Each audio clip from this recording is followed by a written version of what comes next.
Hello, beautiful humans. Welcome to the Human Beauty Movement podcast, your source for hope, healing, happiness, and humanity. My name is Jennifer Norman. I'm the founder of the Human Beauty Movement and your host. This podcast is here to guide you on your journey of self-love, empowerment, soul alignment, and joy. With each episode, I invite beautiful humans from all corners of the globe to join me for open conversations about their life lessons and the important work that they're doing to help heal humankind. Take a moment now to subscribe to this podcast so you don't miss an episode. I'm so glad you're here joining me for today's show.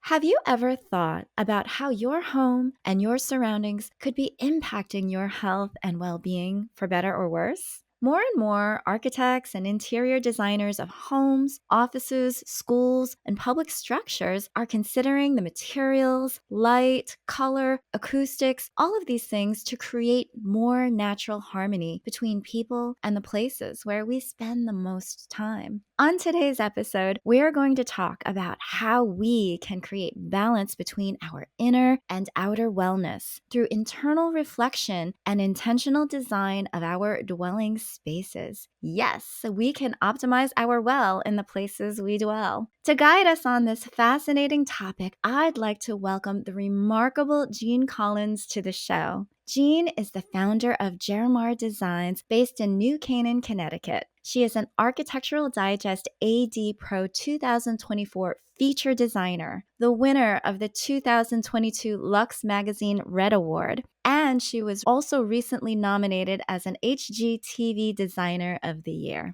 Jeanne is also the author of the book 2 Feet In, Lessons from an All-In Life, in which she chronicles her journey and the life lessons she's learned along the way. By listening to today's episode, you will learn how to enhance wellness for yourself and your family through design. You'll be taught the principles of wellness and positive energy for a sense of calm, beauty, and overall well-being. You'll gain inspiration on overcoming challenges, embracing change, and fostering resilience for a fulfilling life. And you'll hear strategies for balancing your personal and professional endeavors with perseverance to achieve success. So, without further ado, I'd like to welcome Jeanne to the show. Welcome, Jeanne.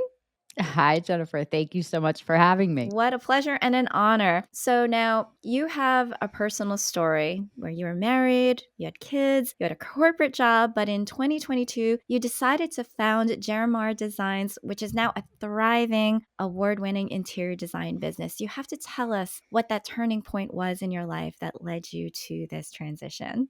Oh, yeah, the big fork in the road. So, yeah, I had a really big one. So, yes, you mentioned I was married. I've actually been married and divorced twice. Same girl, same. I'm a single mother. Yeah, been there twice, Mm-hmm. 2 times around. So, no shame there. It is what it is. I'm a single parent. I have a 17-year-old, and I actually got divorced from her husband when I was 6 months pregnant with her, which is not what most people do. And I've been a single parent ever since. And so she's now 17. But I was at the time, and I spent 22 years in advertising sales. So, I ran a sales team for a public company for advertising sales. And in January of 2020, right before the COVID lockdown, I got fired from that nice big VP job. And I always kind of defined myself first as a single mom. If someone said, "Who are you? What do you do?" I'm a single mom and I'm a vice president of sales. And that was where it started and stopped, to be honest. And if someone asked what my hobbies were, I was sort of like, I don't know. I have to think about that because all I did was work. And when I got fired, I had to really think about, I was turning 50 that year and it was COVID. And I had to really think about who was I and what was purpose to me and what did I want my life to be like? Because I realized after I got fired that I was pretty miserable in the life that I was living. So I made a major pivot and decided I was going to change industries. And I did have a passion for interior design and construction and architecture. And so I decided I was going to start my own firm and I was going to start my own interior design firm. And I went back to school during COVID to do that and did it all online. And that we're coming up on 4 years in May of that. So I live a very different life now by making that huge change in the fork in the road. My life is very different. I made a critical decision at the time that I did that. I felt like everyone talks about work-life balance, and I felt like I had no balance whatsoever. And so I decided for myself that I was going to change that term for myself, and I was going to live with life first and work second. And I need to work to make a living. I have a large mortgage and I'm a single parent. So that working was not really an option. However, the choices that I make in my life are so drastically different now because my mindset and my choice has been to find balance and to put life first. And that has made it so I've made so many different choices in my life. And the people who are in my life now are also drastically different. And my life just has so much more balance and peace to it now that I've made those Yeah. choices. I can imagine how many of us, and I was the same way, workaholic to the nth degree. It filled up every crevice and corner of my life. And it was difficult to tear myself away from the computer or away from the office, to the point where there were occasions where I can remember even like pulling all-nighters at an office. It became an obsession because it was so self-defining. It was like, oh, I am my job. This is how I define my Correct. self-worth. This is how I define my value, by what I do, what my career is, what my title is, all of those things. And once that goes away, it causes people to have a bit of like an existential crisis. And it does. Yeah, that's one way to put it. It's like my Yeah, life is that was completely it changed. exactly. Yeah. And so, Hmm. yeah. And of course, going through divorce is also unto itself its own crisis, because the life and the vision that you had for your future is all of a sudden gone too. And so, all of these different life changes, and frankly, I know divorce is very prevalent. And so, a lot of people are going through the pains and the griefs and the starting over and redefining themselves from that. Job loss is also something that is very prevalent, or determining and making the switch for yourself. Okay, this is what I need to do. My mental health, now I matter, and I'm putting myself first. If people are listening to this podcast, you are probably putting yourself first, which is amazing, because that's what this is all about. It's about ways that you can get inspiration for self-improvement, personal growth, all of those developmental needs, and maybe a little bit of spiritual advice along the way, which is great. But Jeanne, I would love for you to tell us, oh my gosh, you decided to do something completely different. And that is daunting to so many people. It's just like, okay, midlife, switching gears to something completely new. Tell us what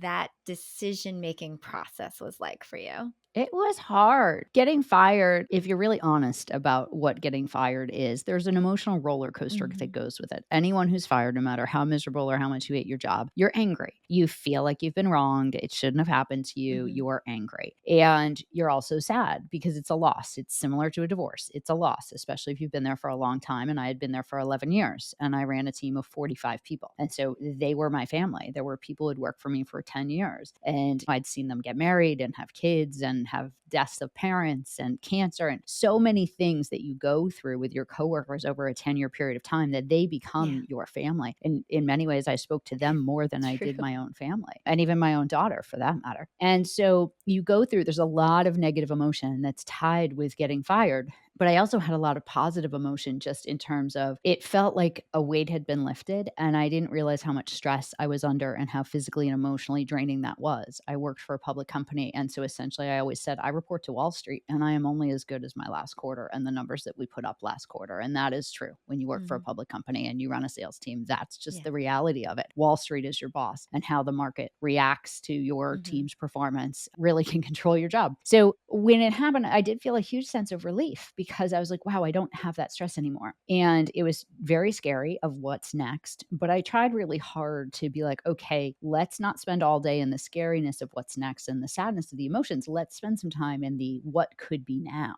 and imagine what could be. And I reflected back on my 22-year career there. And I thought, if you had asked me when I started that career, if I would have ended up where I was, I would have never imagined I would have had that level of success and mentored as many people and had as big a team and traveled and all the things that I did. I would have never imagined that at all in the beginning. So I just kind of sat there and I said, okay, well, I'm going to work for another 20 years here. I'm a single mom, let's be honest. I'm working until I'm 70, without a doubt, if not later. So if I have another 20 years to work, imagine what I could do and imagine what I could create. And if I could do it loving my job or having a passion for Yes. something, well, my life could be so much different. And so I really tried. And every day you're not in that mindset when you're trying to figure out what you're going to do and who you're going to be. But I really wrote about that a lot. I journaled a Mhm. lot about it. And I really tried to stay in that Mhm. energy and that space of not feeling lack and not having fear and being more imagine what Mhm. if. And so as I went on the process of trying to figure out what I wanted to do, I left money out of the equation. And I just said, let's not think about the fact that I have to make a Mhm. living, right?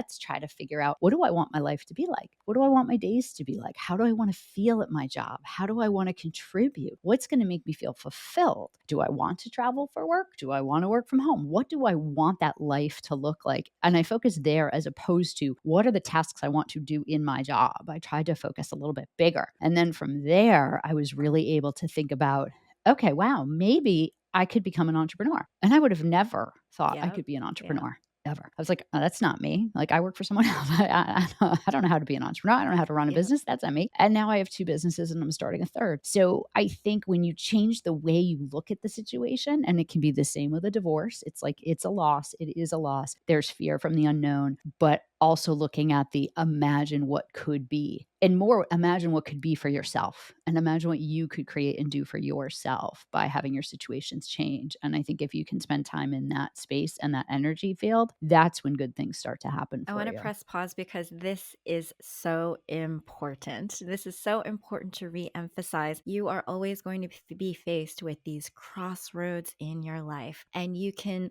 cling on to the thing that you knew, that place where you knew you were working too hard. You knew you were doing it for a paycheck. You knew that you were doing it for the title. You knew you were doing it for various reasons, and for good reason. Perhaps the universe is telling you something. Things move away, they fall apart, they dissipate, and they present you with a new opportunity. So, are you going to cling to that discomfort that you're familiar with, that lifestyle that perhaps was not best serving you because you know it and it's familiar? Or are you going to eradicate that and say, this is an opportunity for me to design the life that I now want to live? If money were no object, how would I want to spend my days? How would I want to feel every day? What would this look like? And envision the life that you want to have for yourself. Anybody can do it. It is possible. But so many of us, particularly women, keep ourselves small, keep ourselves boxed in, get back onto LinkedIn and say, okay, I'm open to work. Somebody hire me because I have this skill set and this is what I can bring Right. to the table. And I'm willing to take a pay cut because I know that I'm not all that marketable anymore because I'm over 40, over 50, over whatever it is, whatever kinds of limiting beliefs that we tell ourselves. You got to cut that shit out. You got to start fresh.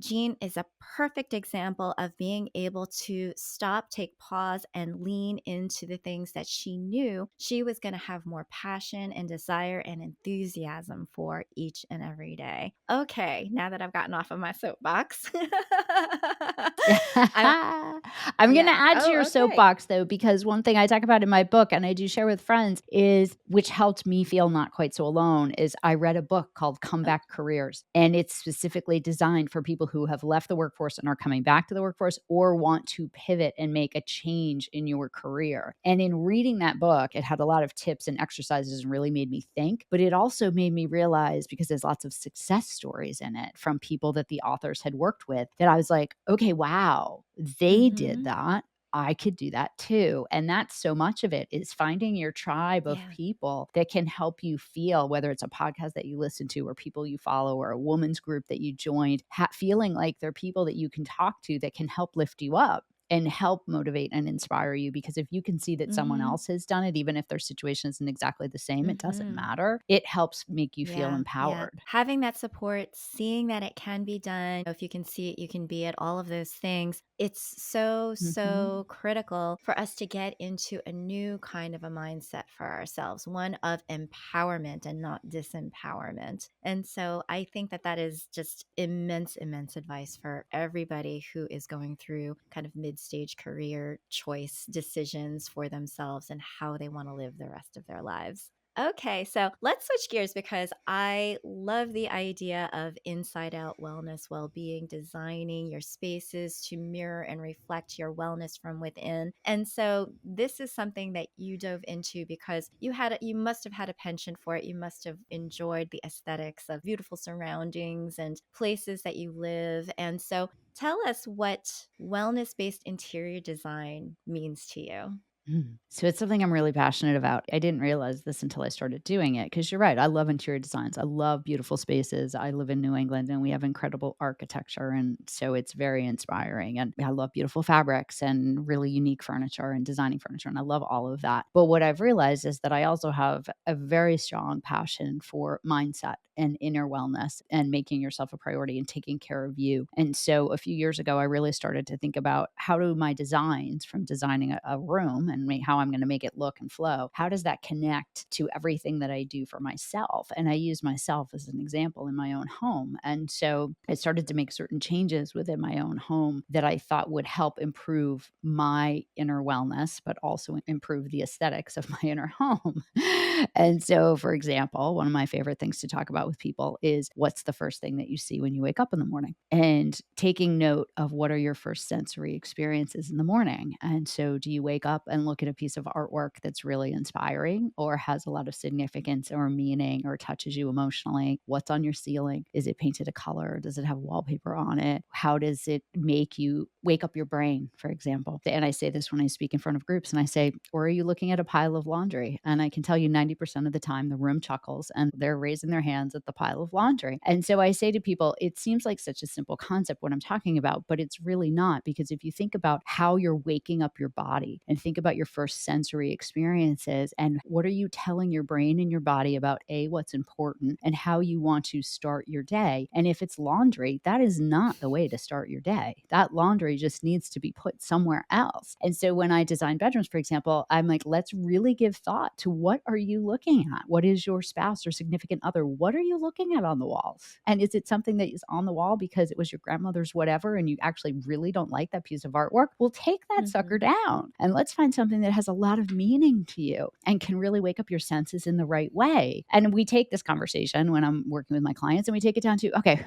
let's go to your feet. All right, your feet support you all day long. What's the first thing your feet feel? And people are like, I never thought about that. I'm like, a rug in a room is really pretty, but it's also about how does it feel and how does that feel for your feet? Or do you get out of bed and the floor is cold in New England and the floor is cold? That is not the way to wake up your body. And we move down to lighting and all these other things, colors. What's your first color experience in the day? And so really getting my clients to think about these things and think in those ways as we're starting to design. And then it makes them think about when I bring different choices, it'll be like, I don't know, maybe I like that, or maybe I don't like that. I'm like, well, why don't you like that? How does it make you feel? Right? What is it? What inspires you? And making them, when they start to find pictures and images of things they like, I'm like, I don't want it just because you like how it looks. I want you to find me things that draw emotion out of them, things that inspire you emotionally because you looked at a picture. And that getting clients to think that way is a different way of thinking. And then when you design around that thought, you end up with a different product in the end. You end up designing different spaces. Now, it's interesting because I think that when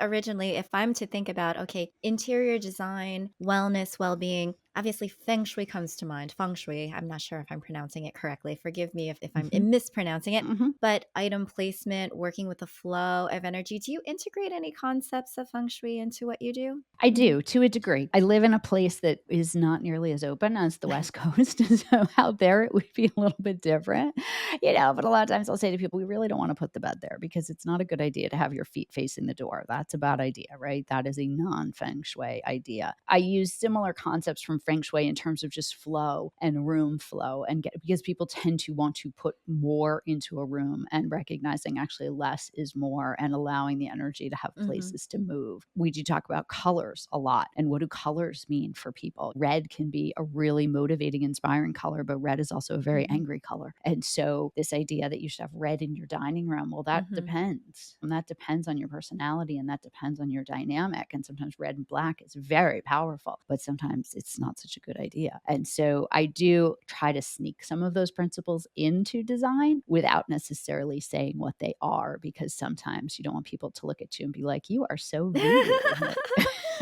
Just depends on your audience. You just have to pick how you're going to include it. Like in the Feng Shui world, they don't like, wooden beds, right? Fabric is much better because it absorbs the energy. And so I will recommend to people that not only is it much nicer design for me, but there's also that reason as well, better for their health. And they'll be like, okay, all right, fine. Excellent. Yeah. One of my best friends is Chinese, and she said that she would have an aunt who would come to her house and just yell at her because she's like, "You can't put the bed there. The spirits are going to come dragging you out by your feet."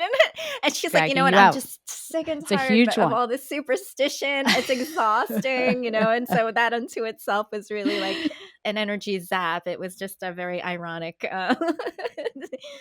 twist on It feng shui. is, right? Well, and like in an office, you're not supposed to have your back to the door. And so there are definitely, and I'll point some of those things out to people just so they're aware of it based on how open I feel they are to it. But at the end of the day, I mean, unless you're building your own home, you didn't design where the doorway is and where the windows are. And so sometimes you have to work with what you have to work with. And you can only do so much. I mean, unless you're going to put your bed in the middle of the room, there's only so much you can do. But we don't like to block windows, things like that. Put furniture in front of the windows. You want the energy to be able to move. And so a lot of times we try our Mhm. best. You don't Yeah, have to be and I think that perfect. that's the thing is that some people are like, "Well, I have the apartment where I live. It's a shoebox and I can't really do anything more with it than what it is. There's not natural light, there's not this." And so they'll start saying the reasons why they can't design for greater wellness or well-being. They think it might be something that is very elitist or something if you've got a lot of money. But what are some of those principles of wellness when it comes to interior design that irregardless of the money, irregardless of where you live, these are some of the simple things that we can be incorporating into our design? Oh, so my favorite, because it doesn't matter how big or small wherever you live is. My favorite is that I always design in every room, every home, I should say that I do. I always design reading nooks and spaces that you can go to have your brain Hmm. breathe.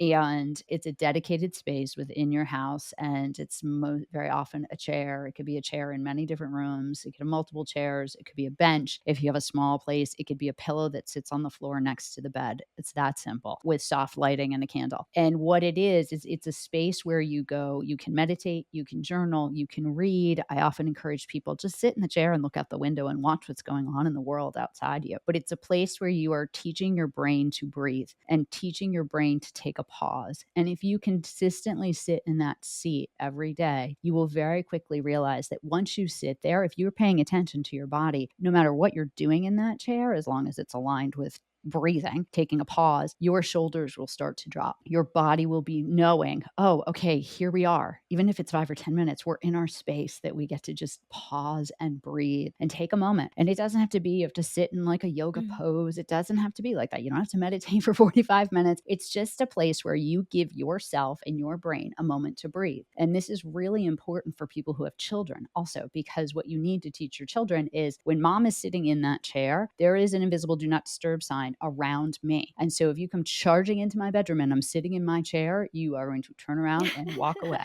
because this is my chair and my time. And there's nothing wrong with that because you need to give your body and your brain that 10 minutes every day or more if you can to sit in that chair and do that. And it's a really important wellness thing. And a lot of times people will start it, they'll be like, I'm not a meditator. Okay, fine. Don't meditate. I don't care. Just sit and look out the window. If you're just sitting looking out the window and observing what's going on outside, you are doing a form of meditation. You just don't realize Mhm. it. You're stopping the That chatter is that's going on in absolutely your true. brain. You're paying attention to something else as opposed to thinking about the Mhm. to-do list or just journal. Just write, just bullet points, whatever comes to mind. You're causing your brain to take a pause from the everyday chatter that is happening all the time. And that chatter is normally very negative. And you can create these spaces anywhere in your home, any type of chair, any type of pillow, any type of corner. I love to put them in offices. I put them in every room. I have one in almost every room of my house, which is a separate chair that I always will sit on. I always have a nice pillow. I always have a nice blanket. I always have a nice candle there. And I always have really nice lighting because sometimes I'll be reading. And that's okay too. That's giving your brain a chance to pause from the chatter of the Mhm. day. It's good. And so it's like, it's such a simple thing. You can do it anywhere,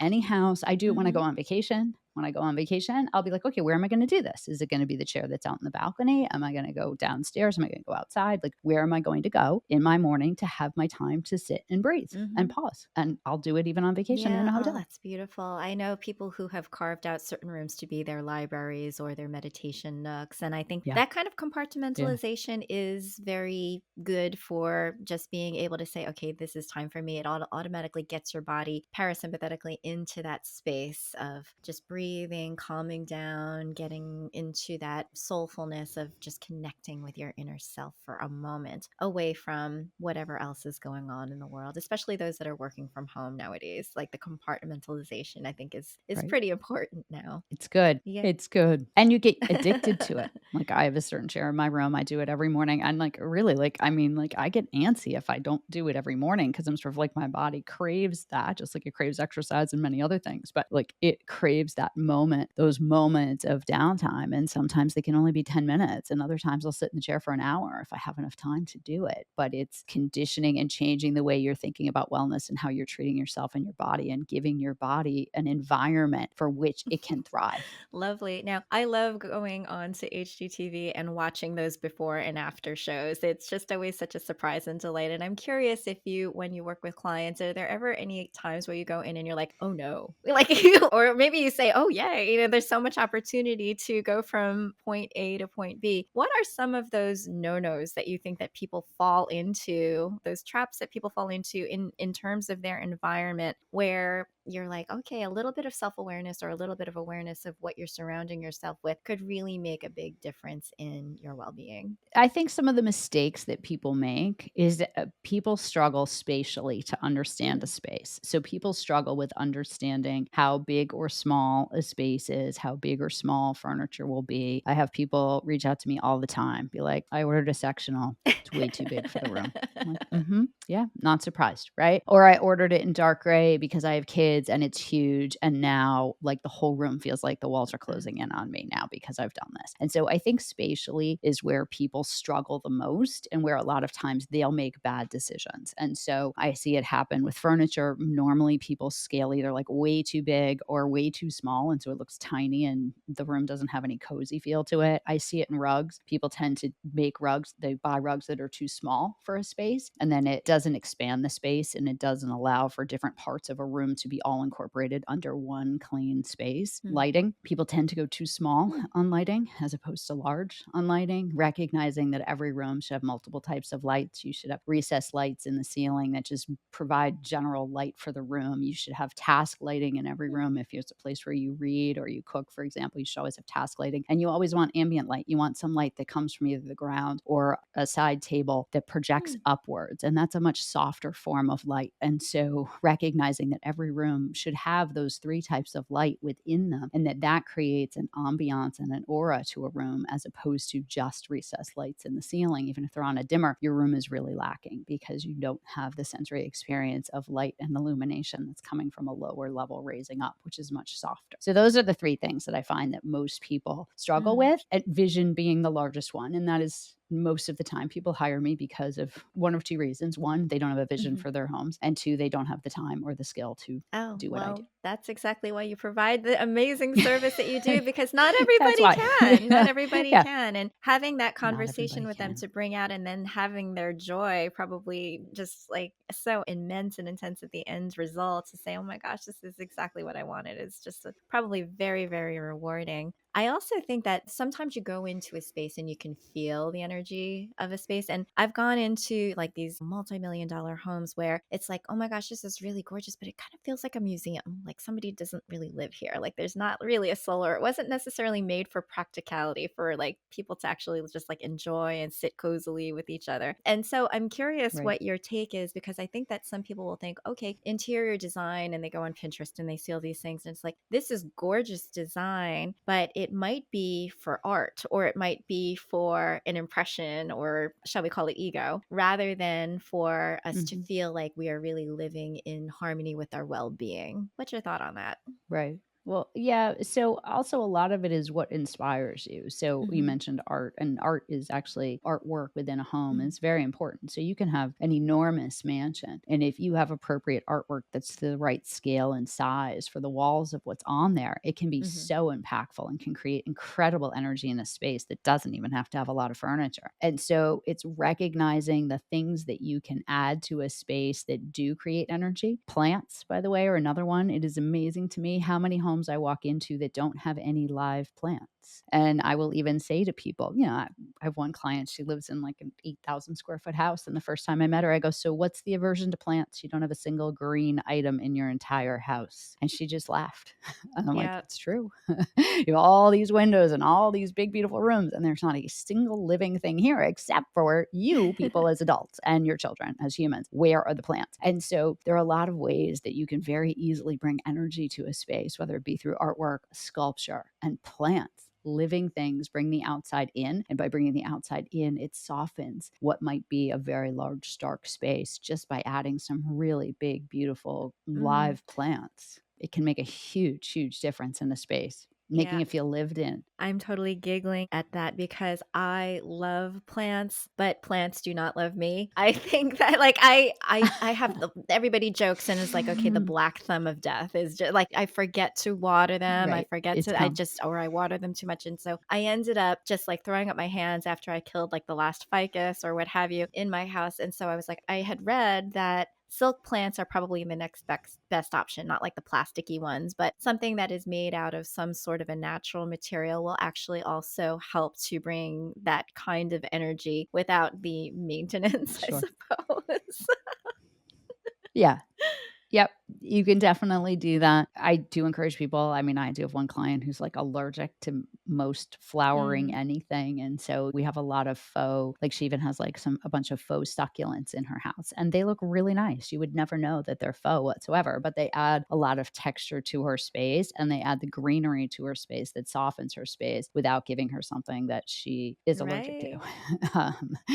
You can get a lot of really nice now faux branches. Even branches are Mhm. really interesting. You get a lot of height up into it and it creates a lot of interest. And there can just be like faux branches of Ooh. whatever. And that can be really interesting in a space. I also encourage people, I personally love water features. You can Yes. get a water feature, get a Himalayan salt Mhm. lamp. There's so many cool ones that you can do. I even encourage people like sculptures. Start to think about art more than just what goes on the wall. Sculptures can be so Yeah. interesting. You can put it on the table and it can just create incredible energy. And it's not that you need to spend a lot of money. There are so many places, especially if you go wherever you live, there's so many art shows and little galleries where people who are up and coming, Etsy, you can find some of the coolest stuff on Etsy if you spend some time with some really interesting artists. And so it's not that you have to spend a lot of money, but you could go out into Etsy and Google sculptures of something you're interested in. And it's amazing what you can find and you can buy that can feel very unique and creative to your space. And that is what, as people bring these things into the home, they're bringing things that are interesting to Yeah. them, but it's also ways that you soften a space and it doesn't look so I'm going stark. on Sunday to an art show, which is called the Other Art Show, and it's for up and coming artists. And so the pieces are not expensive. And also, by the way, if you're into sculpting or if you're not, that's also something that's a nice, perhaps, hobby to take up. Put your hands in the clay Right. or create something out Uh, of other recycled or upcycled pieces of wood, things like that. You can make so many really cool things out of found objects. That's you another can. opportunity to bring your own personality in. So, Jean, you recently wrote Yes. a memoir, 2 Feet In, and this shares personal insights and lessons that you've learned. I would love for you to elaborate on the concept of living with 2 feet in. How does it apply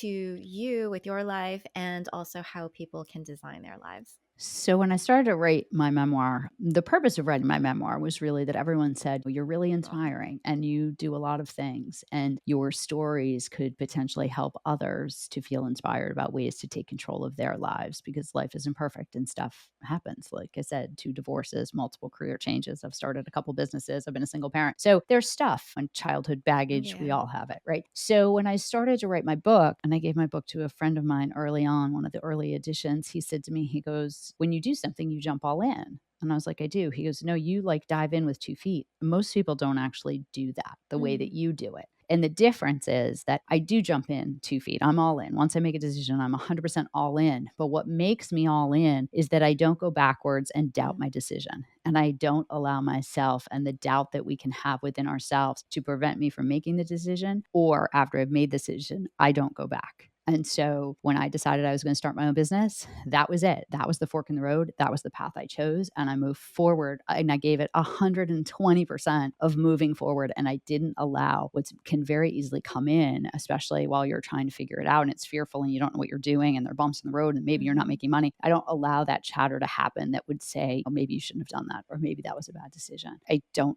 allow myself to do that. And I've managed to figure out through a bunch of different mindset techniques how to quiet my mind and how to not do that. And so I think that part of my lesson and my story and the things I talk about in my book, people find very helpful because not everybody naturally does that. Most people have the little bird that sits on their shoulder and talks to them all day long. I have it too. And it's very negative. And it's learning how to quiet the bird and not letting the bird become who we are and having our own voice that actually can talk louder than the bird on our shoulder. I'm going to use that as an analogy, but it's everyone can relate to it. Everyone smiles when I talk about the bird on the shoulder. They're like, oh yeah, I got that one too. I'm like, of course you do. And people want to, sometimes people He's name not, the a lot bird. of people do. A lot of people name the bird. A lot of people name the bird.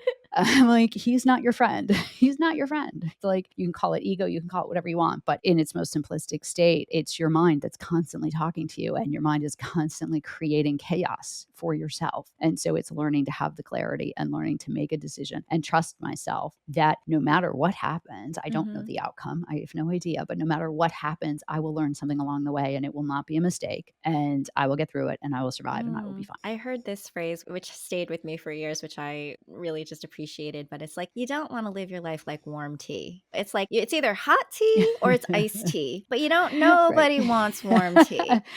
Nobody You don't wants need to be warm in the tea. middle. And Right. it's kind Don't of be in like, the middle. if you're presented with an It's a good opportunity, one. then if you're not feeling that sacral fuck yeah, then it's a fuck no. I mean, and it's Then no. it's a no. It's like, there's nothing really in between that. It's like, 100%. just going for 100%. it, and then just like figuring out along the way. I mean, that's what life is all about nowadays. It's just like, a lot of the people that we think have all of their stuff together, it's just like, you know what, we're all just kind of figuring it out tremendously. I heard another quote, which I'll just mention because I thought it was hilarious, and it's from Martha Stewart, and like, talk about design, talk about a woman who has been successful and has just got this incredible reputation for just going for it and 2 feet in. And people were asking, well, what was it that made you so successful? And she's like, sometimes I don't know what I'm saying and I don't know the answer, but I say it with such conviction that I convince myself that it's true. And so that it's true. I just laughed at that. You say it, and it might be. Like, it could become. If you say it with enough conviction, the more you say it, the more it becomes. If you say it with enough conviction, correct. The more you'll like create it. That's my opinion, and this is the way that it is. That's true. I'm not looking back at it.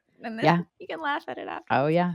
Oh yeah, and she is a badass businesswoman. She lives around here. She lives right near absolutely. me. And she is a force to be reckoned with out here.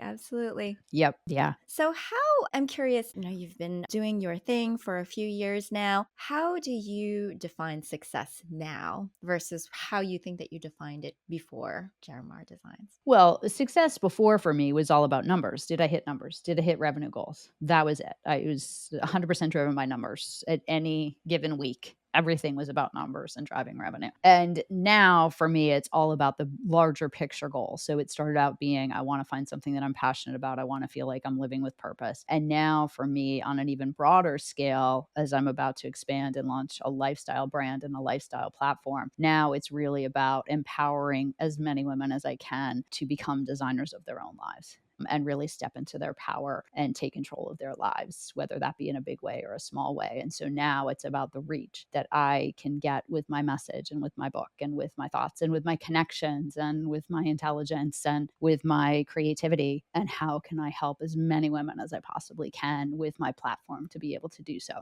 So it's a lot different than the days of it was all about a weekly revenue goal. Yeah. It's very different. I still need to make money. Don't get me wrong. We all still need to make money, but it's just such a different focus. And it's such a different feeling of success in terms of what it gives back. I mean, it gives back to me in a way I never could have imagined. I know that you have this philosophy that emphasizes being one with the universe and then also being grounded in your own personal blueprints. And I feel like that really is that. It's like being open and knowing that the universe has your back. It's just like, I always say this, everything always goes my way. Everything always works out for me. And knowing that that is the case is like, yeah, the money is important, but it's not the be all end all. And the universe is going to take care of you if you take care of you. And if you are really just open to what the opportunities are with an open mind, an open heart, an open soul, I think that that is so beautiful. So Jeanne, I want everybody to be able to find you. I want them to know about what you're doing and how they can get in touch with you. Let everybody know what your websites are and how they can work with you.